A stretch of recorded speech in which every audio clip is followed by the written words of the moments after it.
आदेश आदेश अलख निरंजन हर हर महादेव। मैं अष्ट साबर मित्र प्रवीण आप सभी का स्वागत करता हूं। आज बात करेंगे 2 मार्च 2024 के कन्या राशिफल की। शनिवार का दिन है तो शनिदेव के चरणों में नमन करते हुए, श्री हनुमान जी के चरणों में नमन करते हुए आज के दिन की शुरुआत करेंगे। पंचांग पर एक नज़र डालते हैं। फाल्गुन कृष्ण पक्ष की षष्ठी तिथि आज रहेगी। सूर्योदय का जो समय है सुबह को 6:44 पर होगा, जबकि सूर्यास्त शाम को 6:22 पर होगा। अभिजीत मुहूर्त का समय संवत 2080 में 12:10 से 12:56 तक रहेगा। वहीं राहु काल 9:39 से 11:06 तक होगा और दिशा शूल पूर्व दिशा की रहेगी। अब बात करते हैं कन्या राशि के गोचर की, क्या स्थिति है आपके गोचर में, तो इस पर एक नजर डालते हैं। केतु आपके लग्न में विराजमान रहेंगे, आपकी राशि में विराजमान रहेंगे। चंद्रदेव वृषभ राशि में सुबह के समय विराजमान रहेंगे और दोपहर होते होते तक ये अपनी नीच राशि में प्रवेश करेंगे। बृहस्पति के नक्षत्र से इनका गोचर होगा।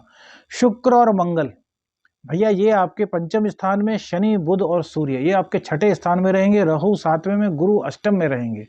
तो इसी के आधार पर आपका राशिफल तैयार होता है। देखिए, जो आपके चंद्रदेव हैं वो तृतीय स्थान में जा रहे हैं, एकादश के मालिक।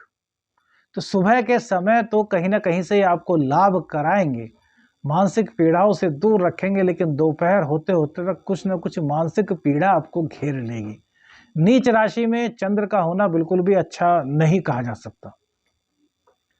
हालांकि पंचम नवम का संबंध बन रहा है, लेकिन भैया फिर भी हम इसको अच्छा नहीं कहेंगे। बृहस्पति के नक्षत्र से गोचर है चंद्रदेव का। बृहस्पति पूर्ण रूप से इनको अच्छी शिक्षा दे रहे हैं, लेकिन आपने एक चीज देखी कि षडाष्टक संबंध भी बृहस्पति से इनका बनेगा। चंद्रमा नीच राशि में और चंद्र से बृहस्पति का षडाष्टक संबंध, यह भी अच्छा नहीं कहा सकता। तो पूर्ण रूप से आज कहीं ना कहीं आपसे निर्णय गलत हो सकते हैं। कोई निर्णय भैया मत लीजिएगा, हमारी बात मानते हैं तो कोई भी ऐसा निर्णय हो सकता है, क्योंकि बहुत सारे चंद्र पीड़ित हैं। तो कहीं ना कहीं से कोई ना कोई व्यक्ति आएगा कि यार ये कर लो, ये कर लो, इसमें आपको फायदा हो जाएगा। आप उसकी बातों में आकर के हो सकता है काम कर दें, लेकिन हमारी सलाह है भैया, कोई आदेश नहीं है, विनती है गोचर के हिसाब से कि आप आज ऐसा कोई कार्य मत करें जिसमें कि आपको थोड़ा सा भी रिस्क दिखाई दे। मन को शांत रखने का प्रयास करें। रुद्राभिषेक कर सकते हैं तो बहुत अच्छा, अन्यथा दूध भगवान शिव को अर्पित करें और भैया वहां पर बैठ करके शिव तांडव स्तोत्र का पाठ करें। बहुत से लोग पूछते हैं शिव तांडव स्तोत्र कौन सा है, तो आप गूगल पर सर्च कर लीजिए, मिल जाएगा। देखिए कैसे स्टार्ट होता है। जटाटवी गलत जल प्रवाह पावित स्थले गले अवलंब लंबितम भुजंग तुंग मालिकाम ढमट डमट डमट निनाद वड्डमर वयम चकार चंड तांडवम तनो तो न शिवे शिव। ये है भैया शिव तांडव स्तोत्र। पूरा करने में लगभग 5 मिनट लगेगी, आनंद आएगा। और चंद्र का जो आज ये संकट बन रहा है भैया, गोचर में नीच राशि में चंद्र का होना अच्छा नहीं।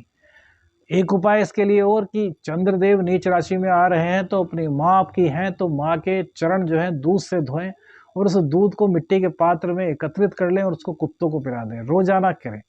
इससे चंद्रदेव की कृपा आपको प्राप्त होगी और कम से कम 2.25 दिन तक तो ये यहीं पर रहेंगे। तो भैया यहाँ पर तो आपको 2-3 दिन तो इसको लगातार कीजिए, जिससे कि चंद्रदेव के कारण कोई दोष आप पर ना लग सके। अब शुक्र और मंगल की बात करते हैं। शुक्र और मंगल, देखिए शुक्र की पावर धीरे धीरे अब कम हो रही है, क्योंकि शुक्रदेव 8 तारीख को राशि चेंज कर लेंगे। तो 8 तारीख को शुक्रदेव राशि चेंज करेंगे तो इनकी पावर कम है, लेकिन मंगल देव की पावर है। हालांकि मंगल भी 16 मार्च में राशि चेंज करेंगे।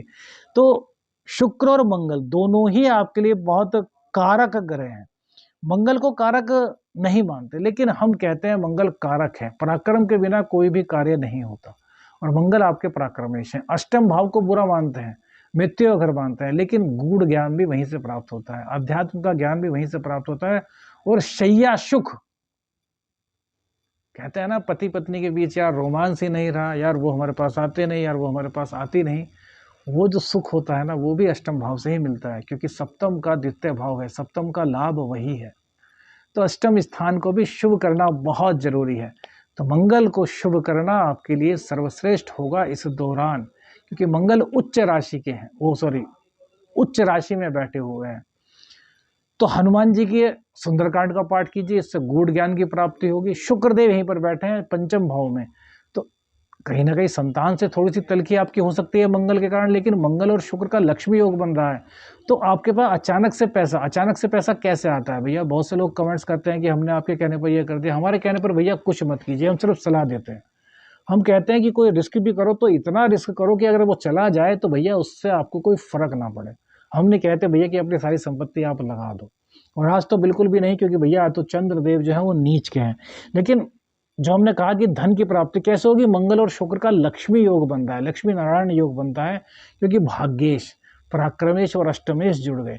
तो आप टैरो जानते हैं, आप एस्ट्रोलॉजी जानते हैं, आप कोई जो ये रेकी वगैरह करते हैं, रेकी हीलर होते हैं, उस तरह का कार्य जानते हैं जो कि गुप्त है, जो गुप्त विद्या से जुड़ा हुआ है, तो उसमें आपको आज लाभ के आसार दिखाई दे रहे हैं। नॉर्मल रूप से बात करें तो मंगल देव की दृष्टि नीच राशि पर है, और जो उसके स्वामी हैं वो खुद नीच की राशि में आ गए हैं। तो भाग दौड़ की अधिकता आपको रहेगी। हो सकता है आज जितना आप लाभ चाहें उतना लाभ आपको ना मिल पाए, क्योंकि एकादशेष आपके पीड़ित हो गए। यहाँ पर एक चीज और कहना चाहेंगे, पिता के घर को देखेंगे, यानी कि नवम भाव को देखेंगे, तो शुक्र देव को यहाँ पर आपको मजबूत करना बहुत जरूरी है। और बुध देव षष्ठ में है, और 8 मार्च को ये भैया नीच राशि में आ जाएंगे। बहुत से लोगों ने पूछा था कि बुध देव कब तक यहाँ रहेंगे, तो भैया अभी लंबा समय है, क्योंकि अभी षष्ठ का नुकसान आपको हो रहा है, उसके बाद नीच राशि में आ जाएंगे, और वहाँ भी 26 मार्च तक रहेंगे। तो 26 मार्च तक, उसके बाद फिर अष्टम में आ जाएंगे। तो बुधदेव अभी कुछ दिनों के लिए आपके लिए ज़्यादा अच्छा नहीं कर पाएंगे, इसलिए हमने कहा था कि रोजाना हरी घास पर चलने की आदत डालिए, नाक पर चंदन का इत्र लगाएं। शुक्रदेव को मजबूत करने के लिए अब आपको उपाय क्या करना है, क्योंकि शुक्रदेव फिर षष्ठ में चले जाएंगे 8 मार्च को, तो शुक्रदेव को बलि करना है। कैसे बलि करेंगे? पत्नी है तो पत्नी का सम्मान कीजिए, पत्नी को सुगंधित द्रव्य आपको देना है। लक्ष्मी, जो पैसा होता है वो भी लक्ष्मी का ही स्वरूप होता है, तो अपनी पत्नी को अपनी सैलरी में से कुछ खर्च अधिक दीजिए, या पूरी की पूरी सैलरी उनको दे दीजिए, और फिर धीरे धीरे उनसे खर्चे के लिए आप लेते रहिए। ये बहुत बड़ा उपाय होता है।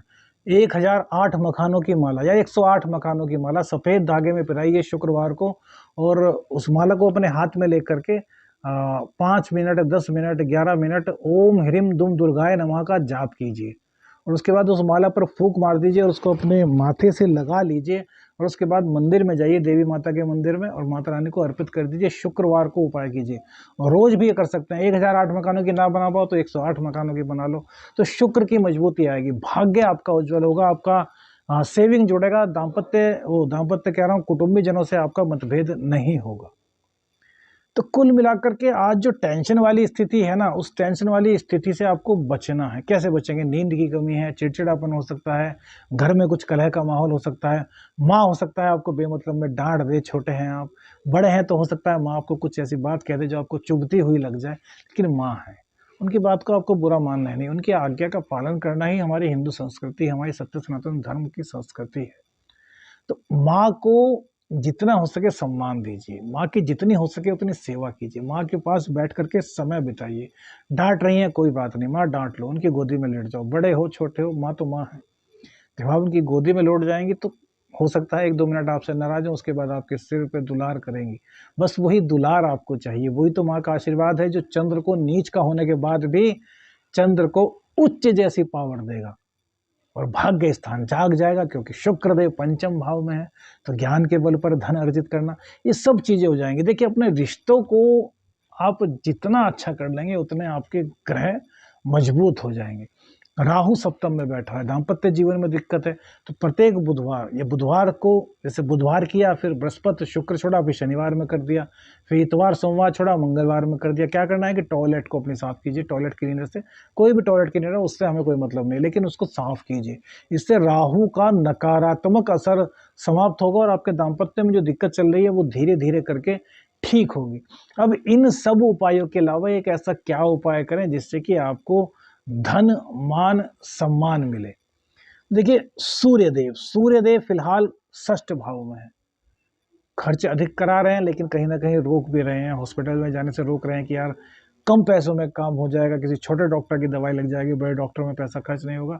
तो यहाँ पर सबसे बड़ी बात आपको एक सूर्य को अर्घ देने की बता रहा हूँ, जो शायद आपसे शेयर आज तक नहीं की।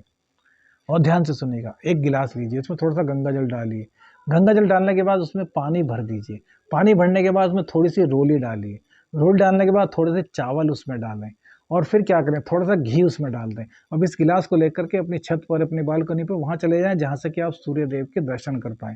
इस गिलास को सूर्य देव की तरफ कीजिए और गायत्री का पाठ कीजिए। ओम भूर्भुवस्सुवः तत्सवितुर्वरेण्यं भर्गो देवस्य धीमहि धियो यो न प्रचोदयात्। 27 बार पाठ कीजिए और उसके बाद इस जल से सूर्यदेव को अर्घ दे दीजिए। घी उसमें बचे तो इस उंगली से, अपनी सूर्य उंगली से वो घी उस गिलास में इकट्ठा करके सूर्यदेव की तरफ उछाल दीजिए। जो जल नीचे गिर गया है उसको इसी उंगली से 5 बार ओम सूर्याय नमः, ओम सूर्याय नमः, ओम सूर्याय नमः, ओम सूर्याय नमः, ओम सूर्याय नमः तिलक कीजिए। सूर्यदेव की कृपा आपको मिलनी शुरू हो जाएगी, ख्याति बढ़ेगी, मान सम्मान बढ़ेगा, कोई आपका पैसा नहीं चुरा पाएगा, रोग रिपु ऋण आपके समाप्त होंगे। वीडियो अच्छी लगे तो लाइक और शेयर जरूर कीजिएगा, और चैनल पर नए हैं तो सब्सक्राइब जरूर कीजिएगा। आदेश अलख निरंजन, हर हर महादेव।